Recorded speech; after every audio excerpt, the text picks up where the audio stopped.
두 선생님 감사드립니다.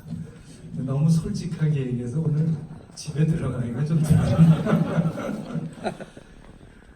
근데 오늘 제가 주인공 맞습니까? 전혀 그런 느낌이 안 드네요. 아직 마음이 우리 같은 동료 교수님하고 또 우리 여러분들하고 같이 있어서 그런지 주인공이라는 느낌이 전혀 들지 않습니다. 이 마지막 강연을 멋있게 해야 된다는 의무감 때문에요. 이 망칠 것 같은데 이거 참 걱정이 많습니다. 한번 되는 대로 한번 해보겠습니다. 제가 가끔 전공도 커뮤니케이션 학을 왜 저널리즘에서 커뮤니케이션 학을 바꿨느냐. 저도 저널리즘으로 시작했는데요. 신문방송학은 저널리즘과 커뮤니케이션 두 가지 속성이 있습니다. 처음에는 저널리즘으로 박사를 받고 신문기자 경험이 있기 때문에 그쪽으로 가서 열심히 공부해서 학회 가서 논문을 발표하면 저놈은 누구 편이야? 누구 쪽이야? 화가 나더라고요. 저는 자도 우도 아니고 내 학자적 양심으로 제가 발표한 건데 먼저 편가르기를 시작합니다. 우리 학회가. 그래서 야 이거 가지고는 안 되겠다. 그래서 커뮤니케이션으로 바꿨는데 그게 참 잘한 것 같습니다. 장자에까지 이르렀습니다. 그러다 보니까 지금 와서 어떻게 하면 커뮤니케이션을 잘하느냐고 저한테 간곡하게 가끔 묻는 사람이 있습니다. 그때 저는 그렇게 합니다.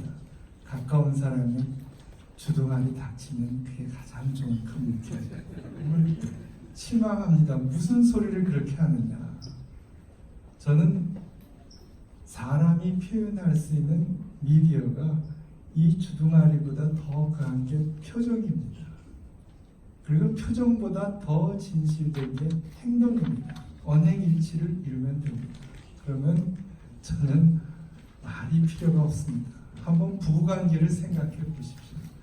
저희 부부관계는 거의 대화가 없습니다. 눈과 눈으로 마주쳐도 다 됩니다. 아닌가? 그래서 오늘 원래 주제는 합리적 사회를 넘어서 화리적 공동체였는데요. 오늘 신문에 다 나와서 김이 빠져버렸습니다. 하나 간단히 말씀드리면 합리적 사회는 근대에서 만들어진 사회입니다. 인간은 공동체에 익숙해 있습니다. 지금까지 쭉 공동체로 살아왔는데 근대 역사가 시작되면서 소사이어티가 나왔습니다. 사회가 나왔습니다. 물론 이 소사이어티 나온 것은 생산성 향상이고 그것이 인간의 물질적 혜택을 대단히 많이 가져다 줬습니다. 그렇지만 인간성의 상실을 가져오게 되는데 특히 커뮤니케이션과 관련해서 더욱 그렇습니다. 사회의 소사이어티의 특징은 계약 관계입니다.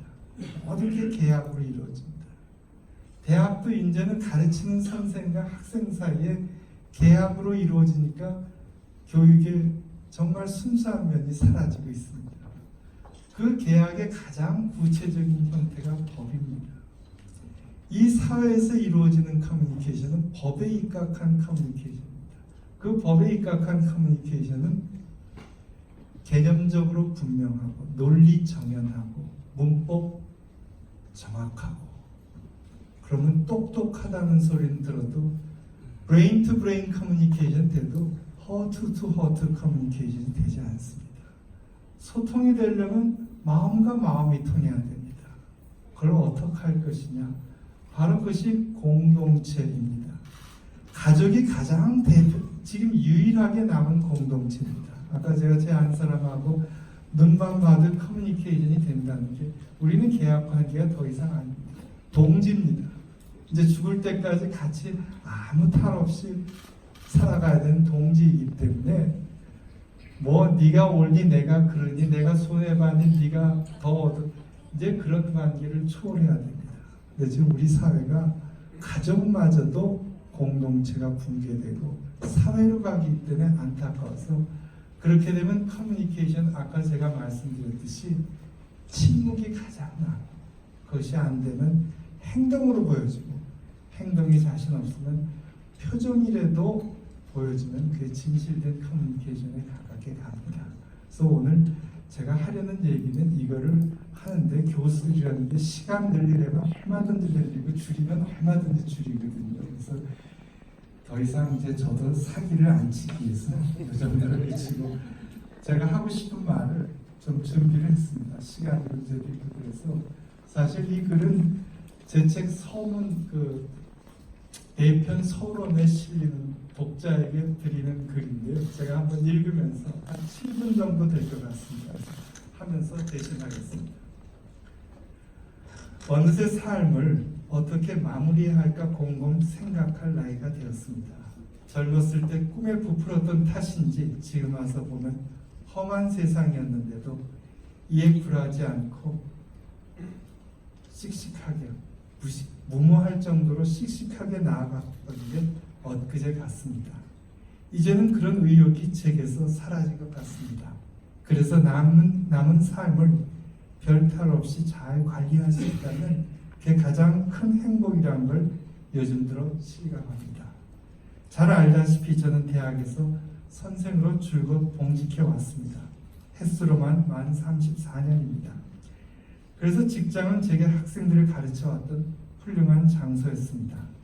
물론 이들을 가르치면서 배움의 장소라는 사실을 한 번도 잊은 적이 없습니다. 정년을 하는 지금에 와선 더욱 그렇던 듯 싶습니다. 그래서인지 노노의 시작이 배우고 그리고 때때로 익히면 즐겁지 아니한가인데 요즘 들어 이를 실천에 옮기려고 노력합니다. 동시에 배움이 전부가 아니라는 사실을 새삼 느끼고 있습니다. 배움이 전부라면 지금쯤 많은 사람의 마음을 아우르는 넓고 큰 마음의 소유자가 되어야 할 텐데 그러기에는 제가 보기에도 부족합니다. 그렇다고 불가가 추구하는 깨달음 상태에 이르기엔 지금까지 살아온 삶에 비춰볼 때 불가능하다고 봅니다. 세속을 멀리하며 깊은 산속에 홀로 들어가 마음을 정결히 하며 살아왔으면 모르지만 지금 그렇게 하기엔 늦었습니다. 그렇다면 이제부터 어떤 삶을 살아야 할까요? 지금까지 해왔던 배움을 또다시 추구해야 할까요? 주위에는 은퇴하자마자 새로운 배움을 찾아 나서는 동료 교수들이 있습니다. 그런데 노자는 도를 익히면 하나씩 덜어내지만 알을 익히면 오히려 하나씩 더해진다라고 말합니다. 이렇게 살아야 진실된 삶에 더 가까이 다가갈 수 있습니다. 진리는 우리가 생각하는 것처럼 복잡하고 어려운 데 있지 않고 도를 통하면 아주 간단하고 단순한 데 있다고 봅니다. 그렇다면 도란 무엇일까요? 또 배움과 깨달음과는 어떤 관련이 있을까요?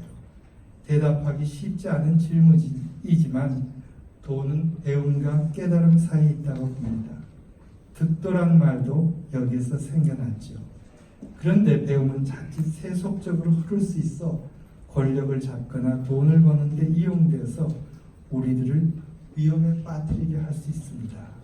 또 깨달음은 너무 높은 차원이어서 쉽게 도달하기 힘듭니다. 이런 점을 감안하면 득도는 우리가 추구하기에 딱 맞는 삶의 작업인 듯 싶습니다.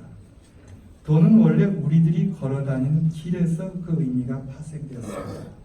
옛날의 길은 누가 계산하며 따지면서 기획되거나 건설된 게 아닌데도 목적지에 가장 빠르고 또 쉽게 도달하는 두 가지 요소를 동시에 충족시키는 최선의 결과물입니다.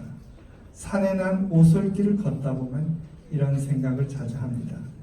이처럼 옛날 사람들은 형이 하학적 길을 통해 형이 상학적 도를 유추했습니다. 그러니 누구나 도를 추구할 수 있고 또 찾을 수 있습니다. 이런 형이상학적 도는 노장 사상에 있어 무의자연으로 특징 지어집니다. 그래서 이제부터 남은 삶을 무의자연에 입각해 살아보려고 합니다. 그동안 목표에 집착한 탓인지 너무나 유의부자연한 삶을 살아왔습니다. 그런데도 지금 와서 보면 이룬 것도 별 다른 게 없습니다. 그래서 여름이 가면 가을이 오는 것처럼 또 겨울이 가면 봄이 오는 것처럼 자연스러운 삶을 살아가고자 합니다. 그러면 삶과 죽음도 분리된 게 아니라 봄, 여름, 가을, 겨울처럼 연결되어 있을 겁니다.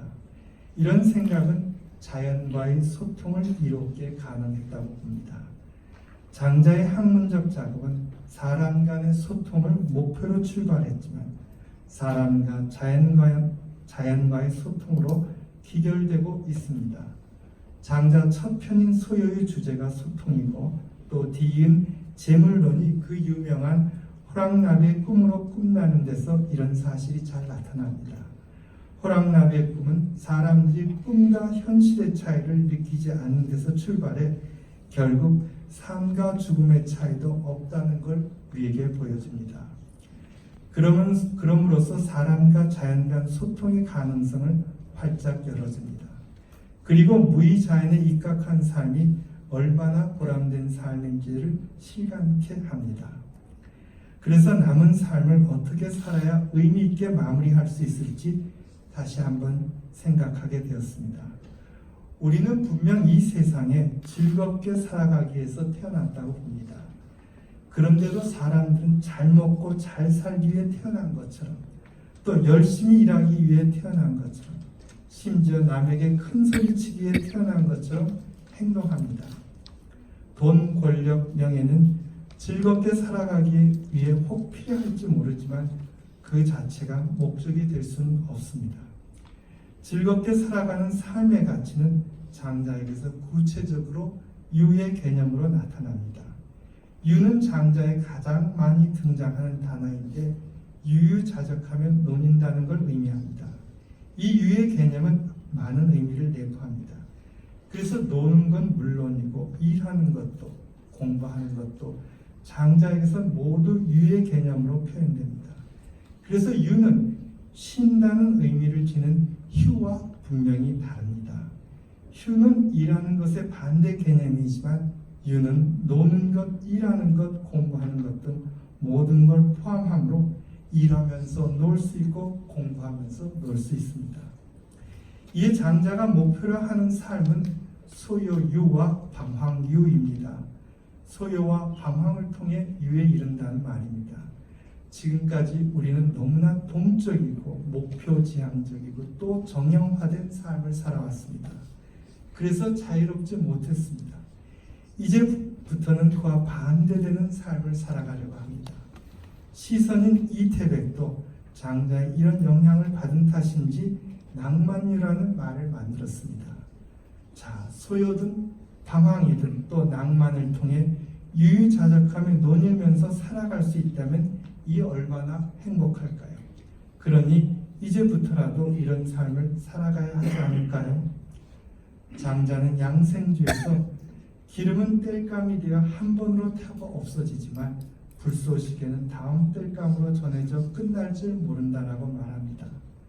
저도 젊었을 때는 활활 타더라도 한 번으로 타고 없어지는 기름과 같은 삶을 동경했습니다. 그러나 이제부터는 자연으로 영원히 전해지는 불쏘시개와 같은 삶을 살아가는 게 진실된 삶의 모습인 것 같습니다. 이것이 제가 장자를 공부하면서 깨달은 바입니다. 감사합니다.